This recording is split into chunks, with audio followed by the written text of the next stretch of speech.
Amém. Nós estamos em uma série chamada Porque Sim Não É Resposta. E domingo passado nós falamos a respeito da prática do discipulado. E hoje é um assunto que o Senhor, eu sou apaixonado, porque nós estaremos falando hoje a respeito da prática de ir à igreja. Enquanto, infelizmente, existem muitos desigrejados por aí, pessoas que já abandonaram a instituição, eu sou um daqueles maiores defensores e acredito muito na igreja. Acredito muito no que o Senhor faz também dentro das quatro paredes. E eu oro nessa noite, quero convidar você a fechar os teus olhos. Senhor, que nessa noite, Deus, Teu Espírito tenha liberdade no meio de nós. Venha revelar o nosso coração segundo a Tua porção. Venha revelar o nosso entendimento e mudá-lo, Senhor, segundo aquilo que está no Teu coração, aquilo que o Senhor projetou. Senhor Deus, em nome de Jesus, que não nos acomodemos ou não estejamos satisfeitos com menos do que isso, mas que entendermos a boa, perfeita e agradável vontade do Senhor para nós, seja aquilo que tanto ansiamos e desejamos. Senhor, que nessa noite nossa mente esteja cativa a Ti, Espírito Santo, que o nosso coração esteja quebrantado e derramado em Teu altar, para que aquilo que vem da Tua palavra, cada uma dessas sementes nessa noite, possa encontrar uma terra fértil. Que cada um aqui nessa noite se coloque, Deus, como uma terra fértil para a Tua palavra, para o agir do Teu Espírito, para o mover daquilo que o Senhor preparou para essa noite, Deus. Senhor, se eu for estragar tudo, Deus, tenha misericórdia da minha vida e me usa nas minhas imperfeições, mas que o Teu Espírito venha em sua plenitude, tocando, transformando, refazendo, restaurando, renovando, Senhor, para que todos nós aqui nessa noite saiamos daqui transformados pelo Teu toque, somente o Senhor, em nome de Jesus. Amém, amém. Glória a Deus. Amados, o Senhor, Ele não muda. Isso para nós é um alento, é uma alegria. Ele não muda. E nós vemos ao longo das Escrituras o Seu amor para com o Seu povo. O Seu amor para com este ajuntamento que por muitas vezes Ele chama de igreja. Nós mudamos, as nossas orações mudam, tudo muda, não é verdade? Hoje mesmo nós estávamos na casa de um casal de amigos e num determinado momento nosso filho de 2 anos e meio chegou com a mão toda rabiscada, vindo de um dos quartos da casa em que nós estávamos hospedados, e obviamente ficamos desesperados. Enquanto todo mundo se levantou daquela mesa e foi em direção àquele quarto para ver o que havia acontecido, eu comecei a orar e eu falei: Senhor Deus, que ele não tenha rabiscado nada, que ele não tenha rabiscado nada, que ele não tenha rabiscado nada. De repente eu ouço todo mundo lá parecendo um coral: ah, não! Aí eu mudei minha oração imediatamente, comecei a falar: Senhor, que todo rabisco saia, que todo rabisco saia.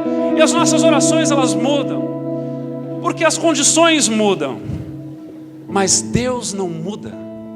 Ele não muda. Ele ama a igreja, Ele amou a igreja e Ele amará a igreja. Eu poderia estar aqui, talvez usando o próprio jardim do Éden para retratar a igreja de Deus. A Bíblia diz que onde 2 ou mais estão reunidos, ali Ele está presente, e ali Ele estava presente. Ali havia uma igreja, ali havia um encontro. Eu poderia usar a própria Páscoa para retratar a igreja, onde todos estavam ali protegidos pelo sangue do Cordeiro, e aqueles que estavam protegidos pelo sangue do Cordeiro, nas suas casas, estavam ali em comunhão com Deus, e nada de mal os alcançava. Ou eu poderia usar a própria arca e retratar cada um de nós como vários tipos de animais. Mas eu vou deixar isso para outro dia. Eu poderia usar o êxodo, o sair da escravidão para o deserto, como a congregação chamados para fora e falar a respeito da igreja dessa forma também. Ou eu poderia ir lá para o Novo Testamento, falar a respeito do dia do Pentecostes, onde os irmãos estavam reunidos em oração no andar de cima de uma casa. E ali então eles buscavam e clamavam a presença de Deus, e a presença de Deus se manifestou de um jeito sobrenatural. E tantos outros lugares nas Escrituras para falar a respeito da igreja. Mas eu quero convidar você nessa noite a abrir no livro de Josué, capítulo 20.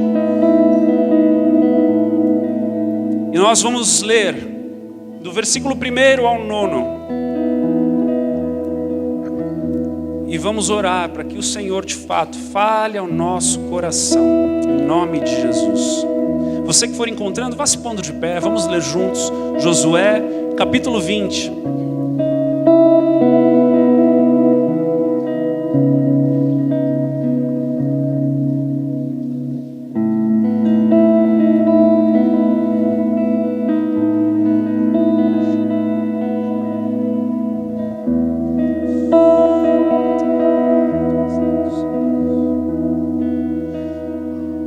Assim, versículo 1 em diante. Disse mais o Senhor a Josué: fala aos filhos de Israel: apartai para vós outros as cidades de refúgio, de que vos falei por intermédio de Moisés, para que fuja para ali o homicida que, por engano, matar alguma pessoa sem o querer, para que vos sirva de refúgio contra o vingador do sangue. E fugindo para alguma dessas cidades, pôs-se à porta dela e exporá o seu caso, por-se-á à porta dela e exporá o seu caso perante os ouvidos dos anciãos da tal cidade. Então o tomarão consigo na cidade e lhe darão lugar, para que habite com eles. Se o vingador do sangue o perseguir, não lhe entregarão nas mãos o homicida, porquanto feriu a seu próximo sem querer e não o aborrecia dantes. Habitará, pois, na mesma cidade até que compareça em juízo perante a congregação, até que morra o sumo sacerdote que for naqueles dias. Então tornará o homicida e voltará à sua cidade e à sua casa, a cidade de onde fugiu. Designaram, pois, solenemente Quedes na Galileia, na região montanhosa de Naftali, e Siquém, na região montanhosa de Efraim, e Quiriate Arba, ou seja, Hebrom, na região montanhosa de Judá. Da além do Jordão, na altura de Jericó, para o oriente, designaram Bezer, no deserto, no planalto da tribo de Ruben, e Ramote, em Gileade, da tribo de Gade, e Golã, em Bazã, da tribo de Manassés. São estas as cidades que foram designadas para todos os filhos de Israel e para o estrangeiro que habitava entre eles, para que se refugiasse nelas todo aquele que por engano matasse alguma pessoa, para que não morresse às mãos do vingador de sangue, até comparecer perante a congregação. Amém. Pode se assentar. Aleluia. Amados, essas cidades eram 6 cidades que foram estabelecidas ao redor de Israel. Eram regiões onde aquele que houvesse cometido um homicídio, que sem querer, que se por acaso estivesse ali no campo, cortando uma árvore, e a ponta do machado escapasse do cabo e batesse na cabeça de alguém, e ali a pessoa caísse e morresse, essa pessoa poderia então correr em direção a essas cidades de refúgio. Gostaram do nome, né? Refúgio. Correr em direção a essas cidades de refúgio, para que não ficassem nas mãos do vingador de sangue. O que é o vingador de sangue? O vingador de sangue era aquele que, por lei, poderia vingar o sangue de um familiar que foi assassinado. Era um homem, talvez ali o mais próximo e mais velho da turma, da família, que poderia ir em direção a este homem que matou o outro e poderia então matá-lo. pelo que ele fez ao seu parente. E eu creio de todo o meu coração que esse texto tem algo para falar a nós nessa noite. No primeiro momento, onde o texto começa a explicar para nós a respeito desse lugar e das pessoas que precisam desse lugar, ele diz assim: disse mais o Senhor a Josué, versículo 2: fala aos filhos de Israel, apartai para vós outros as cidades de refúgio de que vos falei por intermédio de Moisés, para que fuja para ali o homicida que por engano matar alguma pessoa sem o querer, para que vos sirvam de refúgio contra o vingador do sangue. Amados, essas cidades eram cidades para pessoas que precisavam de ajuda. E com esta frase, eu quero dizer a você nessa noite, em primeiro lugar, que a igreja é o lugar para as pessoas que precisam de ajuda. A igreja é o lugar específico de encontro para os problemáticos.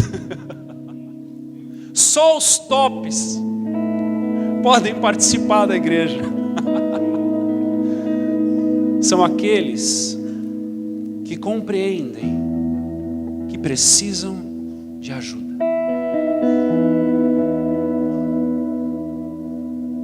Eu quero que você não foque neste momento a respeito do que se fazia para correr em direção a esta cidade. Mas eu quero que você foque de que você entendeu em algum momento que você precisa de ajuda. Sabe quando nós entendemos que nós precisamos de ajuda? Quando Cristo é revelado para nós.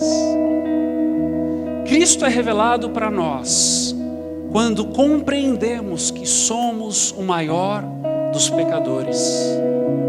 Quando compreendemos que pela nossa própria caridade, pela nossa própria força, pelo nosso próprio esforço, não conseguimos nos reconectar com Deus. Quando nós compreendemos que todos pecaram e carecem da glória de Deus. Carecer da glória de Deus é sofrer pela necessidade da glória de Deus. É quando Cristo é revelado para mim e para você, e nós então olhamos para nós mesmos de forma completamente diferente. Porque enquanto nós nos vemos como aqueles que são boas pessoas, quando nós nos vemos que conseguimos tomar conta do nosso próprio nariz, quando nós nos vemos como que se conseguíssemos resolver os problemas, até aí Cristo não tem necessidade nenhuma para nós. Mas quando eu e você chegamos a tal ponto de olharmos para nós mesmos e não encontrarmos mais nada de bom, quando eu e você conseguimos olhar para nós através da ótica de Deus, como aquele que é pecador, que nasceu da semente do pecado e que não consegue se reatar com o divino, e aí então nasce a necessidade de uma salvação, de uma redenção, de alguém que possa pagar este preço no meu lugar. Aí vem sim a pessoa de Cristo, e neste momento nasce um desespero tamanho, como o desespero de um homem que assassina alguém por acidente. Imagina essa cena comigo. Imagina essa cena de você ali, vivendo a tua vida, como você vive ela. Indo da casa para o trabalho, do trabalho para casa, e num determinado momento onde você está ali trabalhando, suponhamos que você seja então esse lenhador, e você está ali cortando uma árvore, e acidentalmente você comete uma atrocidade onde alguém que você tanto ama, que estava ali perto de você, morre. E então esse desespero te toma, de um jeito que você sabe que você não vai conseguir se explicar mais, que você sabe que você precisa correr para um lugar seguro, que você sabe que você precisa de ajuda, porque se você ficar ali por conta própria, você vai ser assassinado, vai acabar, tudo vai dar errado. É o momento em que eu olho para Deus, vejo a sua glória, olho para mim, vejo a minha miséria, e neste momento nasce um desespero no meu coração, onde eu não sei mais o que fazer, a não ser me jogar nos braços de Jesus. Para este é a igreja. Para este é a igreja. É justamente nesse momento que nasce a necessidade de irmos para um lugar onde estaremos a salvo.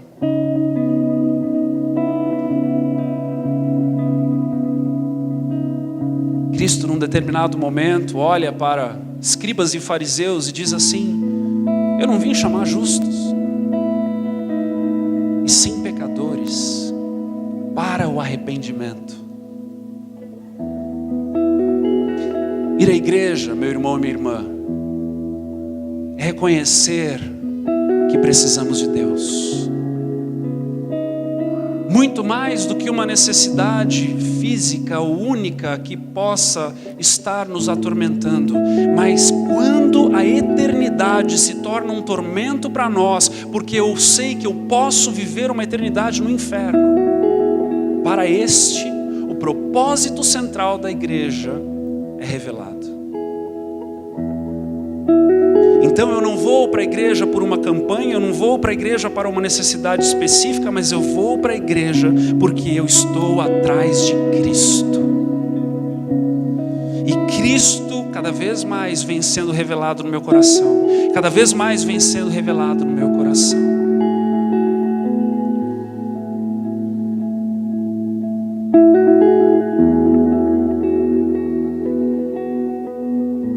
Igreja é para quem sabe gritar socorro.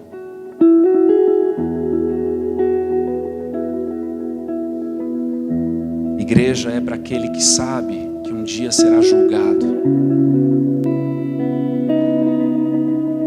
Pensa no desespero.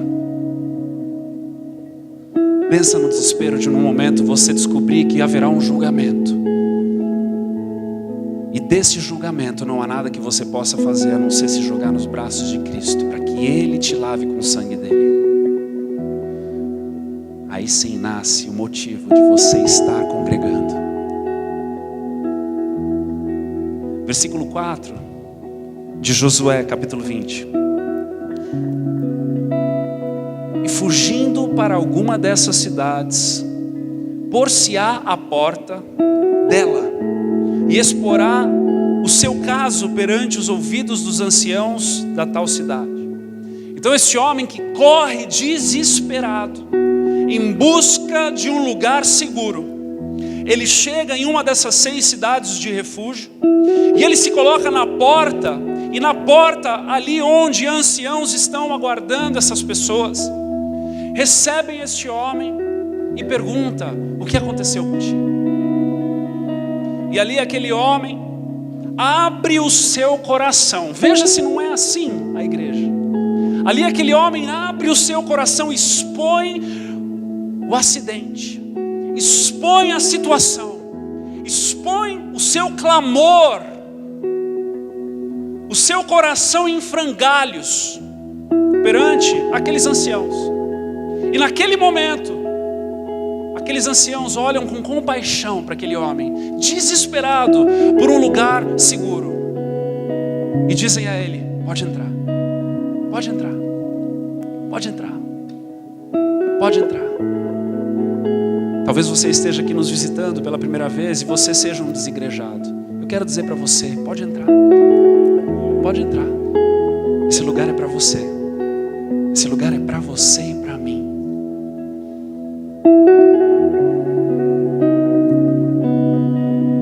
Igreja é um lugar de acolhimento. Algo que nós precisamos entender aqui, que fala de forma tão profunda nesse texto. Existia uma cultura hebreia onde o santuário era um lugar de imunidade. Tem um texto, lá em 1 Reis, capítulo 1, dos versículos 50 aos 53, que relata para nós um acontecimento. O rei Davi havia morrido. Então Adonias usurpa o trono de Salomão, filho de Davi, que era para estar ali se assentando ao trono de seu pai. E Adonias fica então desesperado quando ele fica sabendo que Salomão também havia sido ungido rei. Naquele momento, Adonias, com medo de Salomão, corre em direção à Arca da Aliança, corre em direção à presença de Deus e toca na arca e fica ali segurando naquele lugar. E o texto diz assim, no versículo 50 em diante: porém Adonias, temendo a Salomão, levantou-se, foi e pegou nas pontas do altar. Foi dito a Salomão: eis que Adonias tem medo de ti, porque pega nas pontas do altar, dizendo: jure-me hoje o rei Salomão que não matará o seu servo à espada. Por quê? Porque o lugar do santuário era um lugar de imunidade. Era um lugar onde o mal não se podia suceder, mesmo que fosse uma justiça baseada na lei. Era um lugar que talvez a gente chamaria aqui, quando era criança, de frais. Quem já brincou de salva? Salva? Frais, salva. Quem já brincou de pega-pega aqui? Ei, tempo bom, né? Espero que você adulto continue não brincando. Vai ser bem esquisito se você revelar isso. Mas havia um lugar onde você podia descansar, não é verdade? Havia um lugar onde você estava correndo porque alguém ia te pegar, e aí você ia lá, encostava no frais ou no salva e ficava ali né? Por mais uns 10, 15 segundos, e depois você saía correndo de novo. O nome disso é igreja. Fala para a pessoa do seu lado assim: ei, o nome disso é igreja. O nome disso é igreja. Igreja é um lugar de acolhimento. É um lugar onde nós nos sentimos salvos. Um lugar onde esta comunhão nos traz um pouco mais de algo que é parecido com o céu. Talvez no seu trabalho você sofra opressão, tensão, pressão. Talvez no seu trabalho, na sua casa, talvez muitas vezes você tenha ali entes que não são salvos, pessoas que te fazem mal. Talvez você viva num mundo onde muitos de nós estamos inseridos que é mal. O mundo é mal. E aí você vem para a igreja para estar na comunhão dos teus irmãos. Você vem para a igreja para experimentar um pouco mais daquilo que é parecido com o céu.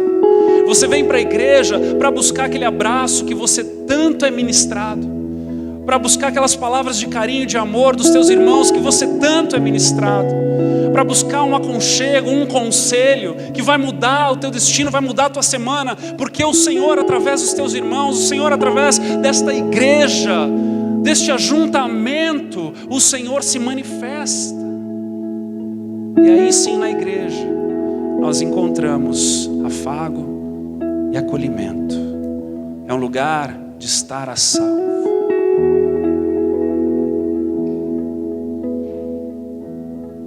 Versículo 5: se o vingador de sangue o perseguir, não lhe entregarão nas mãos o homicida, porquanto feriu a seu próximo sem querer e não o aborrecia dantes. O texto está dizendo que se o vingador de sangue, se aquele homem que quis vingar o sangue do seu parente for em direção àquele homicida que não tinha culpa, aquele homicida que está arrependido, aquele homem que está tentando provar que ele já se consertou, quando aquele homem se aproxima daquelas cidades de refúgio, o texto diz que os outros que estão ali não lhe entregarão nas mãos o homicida. O que é isso? É um lugar de dar crédito e receber crédito. Quantas vezes nós vamos para a igreja sem crédito nenhum porque fizemos tudo errado?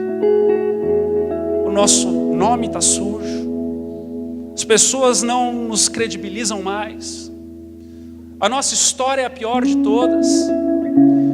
E aí nós nos arrependemos, nós clamamos, nós choramos, nós buscamos a face de Deus. E aí, de repente eu estou na igreja. A igreja é um lugar de proteção mútua.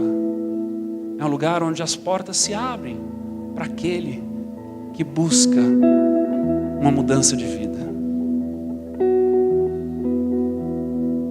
Se você nessa noite está cansado, porque o teu crédito já foi para o espaço,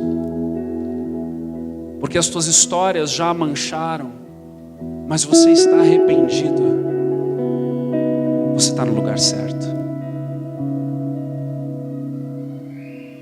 Mas eu não estou arrependido ainda, pastor. Continua aqui, o Espírito Santo vai continuar trabalhando em você. Daqui a pouco você vai estar chorando nesse altar. E esse é o meu filho,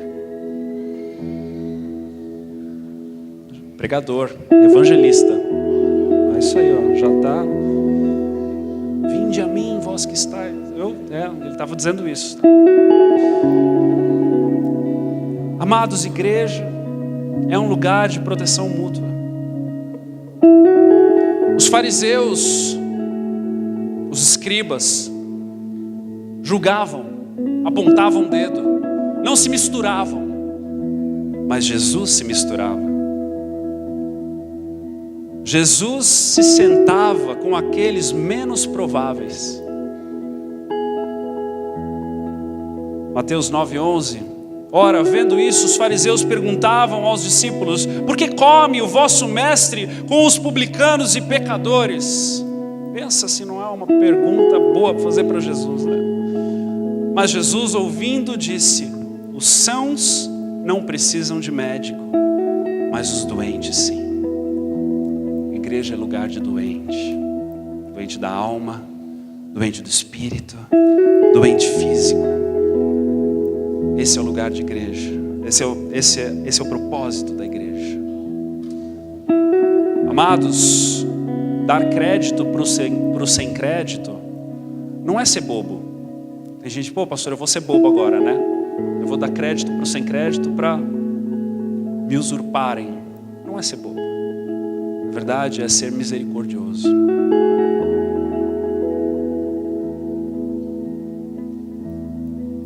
É a oportunidade que nós damos ao próximo de ver Cristo em nós. É quando nós damos a outra face. É quando nós perdoamos 70 vezes 7. É quando dizem, poxa vida, mas todo mundo já deu a chance para ele. Por que que eu tenho que dar? Porque é Cristo em você. Porque é o Espírito Santo te tocando. Pastor, mas eu vou sofrer uma consequência. Busque conselho entre os sábios, mas deixe o Espírito Santo falar ao seu coração.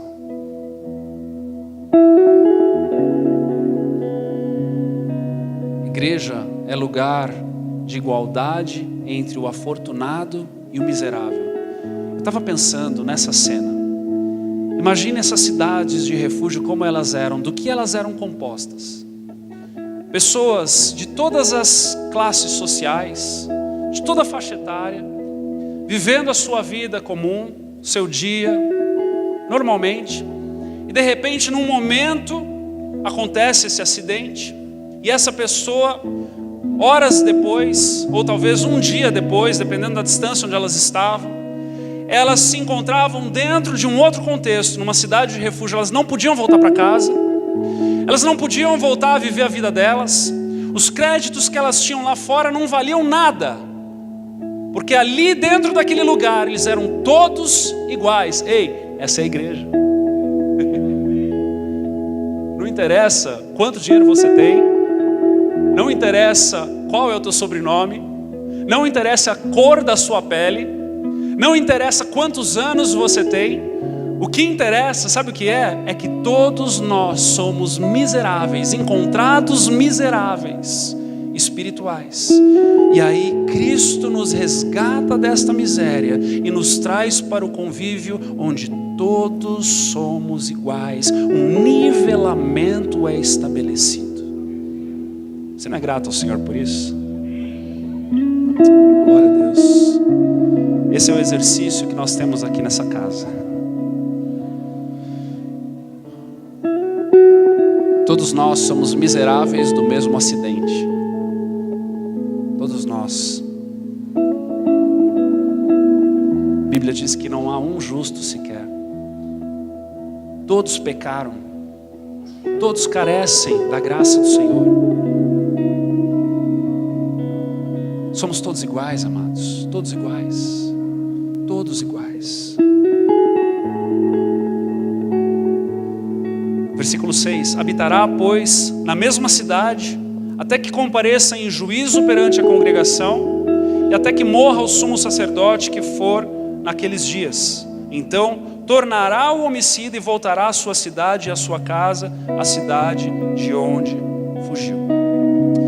Aqui, essas pessoas iam para esses lugares, elas ficavam ali, e elas enfrentavam dois processos. Um processo era de comparecer em um momento de julgamento perante a sociedade, onde elas seriam julgadas o seu caso. E um segundo processo era aguardar ali o falecimento de um sumo sacerdote, para que através daquele homem, de forma simbólica, os seus pecados fossem perdoados e eles pudessem então voltar ao convívio da sociedade. Igreja é um lugar de sair dela. Amém? Não é um lugar de ficar nela. Ai, pastor, é tão gostoso aqui dentro. Vamos ficar todos aqui, vai? Já sei, pastor, tive uma ideia. Vamos todo mundo rachar esse terreno do lado. Vamos comprar esse terreno, construir um condomínio com piscina, e vamos todos nos mudar para lá e vamos construir a nossa sociedade. Não. Igreja é lugar de entrar nela, mas é lugar de sair dela também. Sabe por quê? Porque quando nós saímos dela, é quando nós saímos com o nosso rosto brilhando a luz de Cristo, para que possamos ser sal e luz no mundo. Igreja não é um lugar para a gente se mudar para dentro dela e ficar nela para sempre. Mas igreja é um lugar onde nós somos tratados, transformados, impactados, e aí sim nós saímos. Imagina uma pessoa dessa. Imagina uma pessoa que sofre todo este episódio. Ela está ali, ela comete um crime que foi sem querer, e aí depois ela entra num lugar onde ela tem que ficar por um período, e ali então ela é tratada, ela tem que se relacionar com pessoas completamente diferentes dela, de todo tipo de diferença, seja social, seja econômica, seja cultural. E aí naquele momento onde ela passa por esses processos, ela sai e volta para sua casa. Pergunta: ela volta do mesmo jeito que ela entrou? Não. Ela volta impactada por uma transformação que ocorreu na vida dela. Esse é o papel da igreja. É por isso que você tem que estar aqui nos domingos. É por isso que você tem que ser ministrado.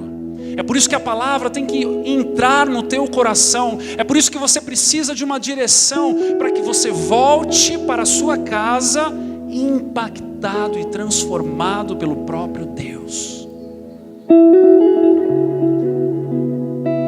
Pastor, mas eu não posso fazer isso na minha casa sozinho? Não, a Bíblia não deixa. Não fazeis como é costume de alguns, de não congregares. Está lá em Hebreus. A Bíblia não deixa. A Bíblia nos ensina que precisamos uns dos outros. A Bíblia nos ensina que nós aprendemos juntos e não separados. Nós aprendemos no conjunto e não no isolado. Até porque, por mais que a palavra igreja represente não um lugar físico e pessoas, mas representa num plural. é no plural, é na comunhão, é no ajuntamento, é na congregação. É assim que somos ministrados e transformados. É assim que conseguimos aprender do Senhor. É assim que conhecemos mais e mais dele. É um lugar de reflexão. Porque é através da reflexão, com a palavra e com o auxílio do Espírito Santo, nós saímos daqui transformados. A palavra, ela não volta vazia de forma alguma. E é por isso que toda vez antes de pregar, nós oramos. Nós oramos, sabe por quê? Porque não são as palavras do Jean que vão mudar o teu coração. E glória a Deus por isso. Porque o Jean não tem nada de bom para te oferecer. Mas é quando o Espírito Santo no meio do caminho intercepta, transforma, muda, reforma e coloca no teu coração do jeito que Ele quer, da forma em que Ele almeja. Aí você é transformado e você sai daqui diferente de como você entrou. É por isso que nós oramos antes da mensagem. E é por isso que muitas das vezes a minha oração é: Senhor, não me deixe estragar nada.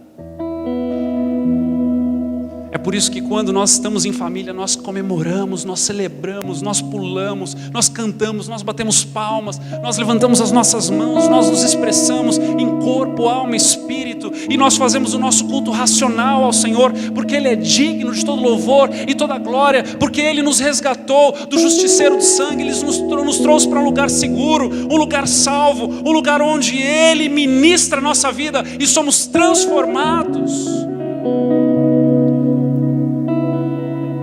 Aleluia. E por fim, versículo 7. Designaram, pois, solenemente Quedes, na Galileia, na região montanhosa de Naftali, e Siquém, na região montanhosa de Efraim, e a Quiriate Arba, ou seja, Hebron, na região montanhosa de Judá, e da além de Jordão, na altura de Jericó, para o oriente. Designaram Bezer, no deserto, no planalto da tribo de Ruben, e Ramote em Gileade, da tribo de Gade, e Golã em Bazã, da tribo de Manassés. O que isso quer dizer, pastor? Eu quero te dizer que lugar, que igreja tem endereço. Igreja tem endereço. Designaram solenemente lugares específicos. O Senhor designou Igreja Batista, Igreja Presbiteriana, Bola de Neve, Refúgio. O Senhor designou igrejas em lugares específicos e estratégicos para que aqueles que se arrependem dos seus pecados e reconhecem a Jesus corram em direção a este lugar de segurança, a este lugar onde o Senhor ministra o coração daquele que vai em direção. Esse é o reino de Deus espalhado por aí. Igreja luterana e tantas outras igrejas. Tem umas melhores que outras? Brincadeira, não vou falar isso, é brincadeira, gente. Lugares específicos. Lugar físico, com endereço, com cadeira, plataforma, microfone, sala para as crianças, para que possamos ser ministrados, para que possamos refletir na palavra de Deus, para que possamos adorá-lo em conjunto, para que possamos celebrar e testemunhar aquilo que Ele faz nas nossas vidas. É assim que o Senhor estabeleceu. Sabe o que é engraçado? Eu já me encontrei com pessoas desigrejadas e bravas, machucadas com a instituição. E essas pessoas começam a me mostrar livros que elas leram, que falam a respeito disso. Começam a me mostrar estudos que foram feitos, levantados em cima disso. E toda vez que eu olhei para todo escritor e para todo teólogo, ele era membro de uma igreja. Para toda vez que eu olhei para uma publicação das escrituras, e eu fui tentar saber quem é o presidente, ele era membro de uma igreja. Para todas as vezes onde eu me encontrei num determinado local e eu pude estudar e descobrir mais das coisas do Senhor, estava vinculado com alguém que era membro de alguma igreja.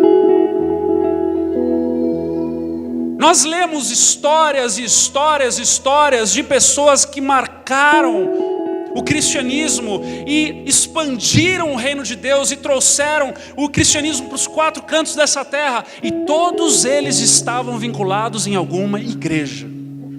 E aí vem alguém para mim dizer: não, pastor, o negócio é só nas casas. Por favor, pensa com um pouquinho mais de profundidade.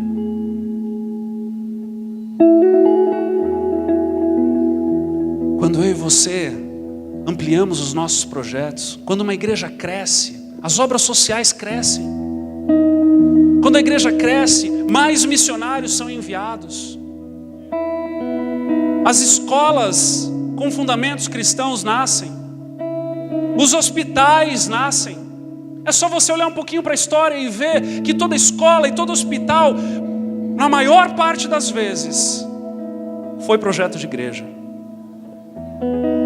Uma igreja envolvida na sociedade. Não uma igreja querendo dominar a sociedade, mas querendo servir a sociedade.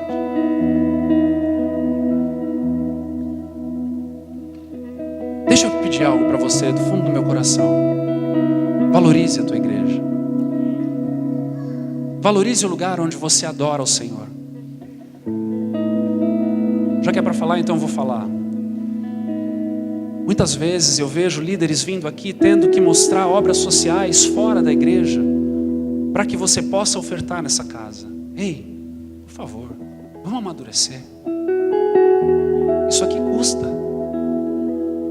Claro que nós fazemos obras sociais. O ano passado a gente investiu. Gastar é quando é ruim, né? A gente investiu 50 mil reais em obras sociais. Glória a Deus por isso.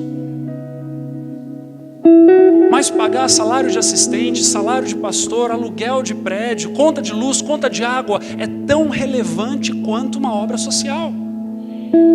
Comprar cadeiras, pintar uma parede, é tão relevante quanto uma obra social, porque isso aqui também é uma obra social. Ou você não está ouvindo a palavra de Deus daqui do púlpito? É tempo da gente crescer também. É tempo da gente olhar um pouquinho mais a fundo nas coisas. A igreja tem impactado o mundo, sim. A igreja tem levantado obras sociais maiores do que de pessoas que não são de igreja.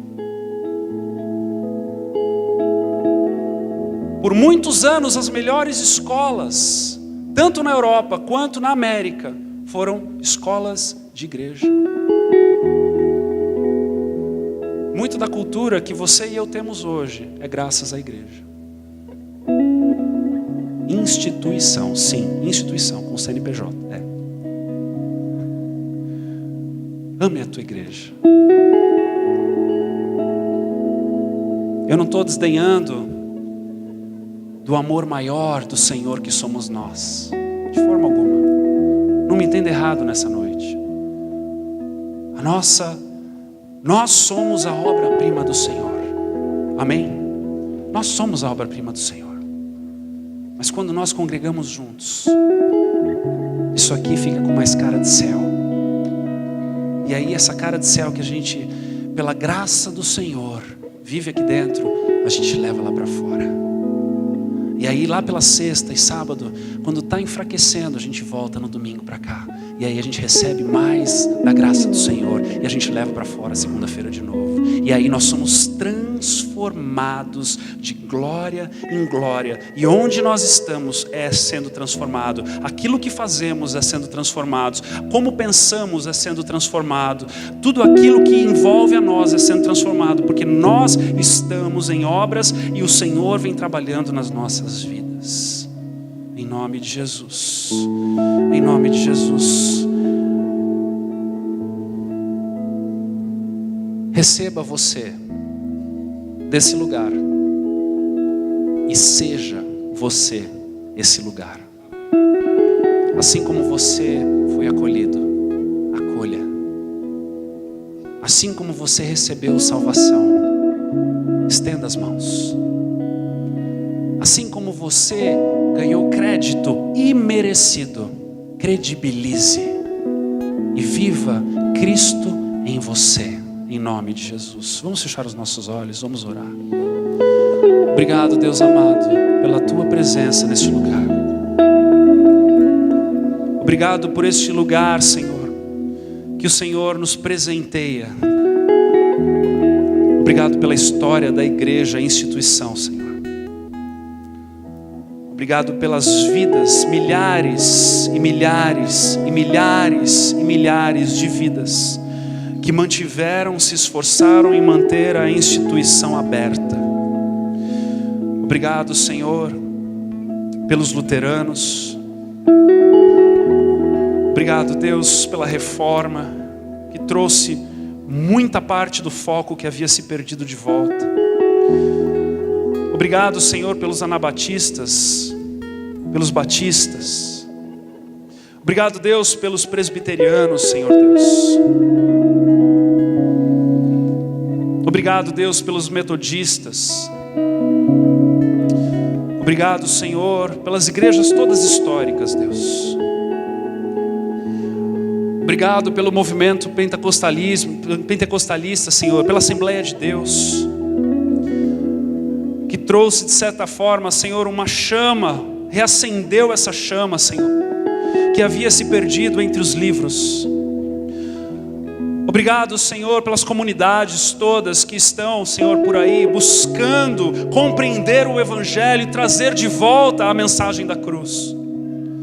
Obrigado, Deus amado, pela história e pela tua inclinação e favor para com a igreja no planeta Terra. Obrigado, Deus, pela vida de todos aqueles que deram as suas vidas, Pai, para que uma porta, uma simples porta, permanecesse aberta, Deus. Obrigado por aqueles que se sacrificaram em momentos de guerra, por aqueles que deram as suas vidas, Senhor, como tochas vivas, Senhor, por aqueles que esconderam manuscritos traduzidos, Senhor, e foram encontrados e assassinados, Pai, para que pudéssemos ter tantas versões hoje, Senhor. Obrigado, Deus, pelos teólogos, estudiosos, Senhor, que foram de um extremo a outro, tentando encontrar respostas, Pai. Que temos, Senhor, uma gama, um universo de informação, Senhor Deus, e podemos encontrá-lo em todos eles, Senhor. Mas acima de tudo, Deus, obrigado pela transformação que o Senhor faz nas nossas vidas e nos permite sermos agentes nas tuas mãos para recebermos aqueles que estão chegando, Deus. Obrigado, papai. Obrigado, Deus. Obrigado pelo teu amor por nós. Tudo isso é expressão de amor pelas nossas vidas, Senhor. Tudo isso é expressão, Senhor, de carinho, Senhor, de inclinação por nós, Deus. E nós reconhecemos isso nessa noite. Oh, Pai, não queremos ser filhos ingratos. Queremos reconhecer tudo isso nessa noite. Obrigado, Senhor, até pelos momentos na história onde tudo parecia perdido, Deus, e pessoas usaram do cristianismo para adquirirem riquezas e poder, Senhor. Mas mesmo assim, no meio dessa confusão, o Senhor estava no controle e o Senhor permaneceu soberano. Obrigado, Deus, pela tua soberania que não desgruda de nós, Pai. Obrigado, Senhor. Louvado seja o teu nome, exaltado seja o teu nome. Deus, faz dessa casa, Senhor, uma cidade de refúgio. Faz essa casa, Senhor, uma cidade de refúgio. Transforma, Senhor, os nossos corações para que possamos estar abertos e aptos a recebermos, Pai, aquele que chega pedindo socorro, Deus. Dá-nos compaixão pelo próximo, Senhor. Dá-nos compaixão pelo próximo. Deixa-nos, permita-nos fazermos parte dessa história tão linda que é a tua igreja, Senhor. Permita-nos, Senhor, levarmos de um nível para outro, Senhor Deus. Permita-nos sermos conhecidos como aqueles que ajuntam. Sermos conhecidos como aqueles que recebem, que acolhem, que abraçam, que beijam, que perdoam, que dão crédito, que ajudam, que se importam, que ouvem, que aconselham, Deus, em nome de Jesus. Permita-nos, Senhor, vivermos esse tipo de avivamento, Deus. Permita-nos vivermos, Senhor, uma igreja de verdade, com V maiúsculo, Senhor. Oh, Pai, permita-nos, Deus. Permita-nos, Senhor, refletirmos a tua glória cada dia mais e mais. Oh, Senhor Deus, mexe no nosso coração, muda, transforma, Senhor Deus, transforma. Transforma, muda ele completamente, Senhor Deus. Transforma-nos, Senhor. Oh Deus. Oh Senhor Deus. Louvado seja o teu nome.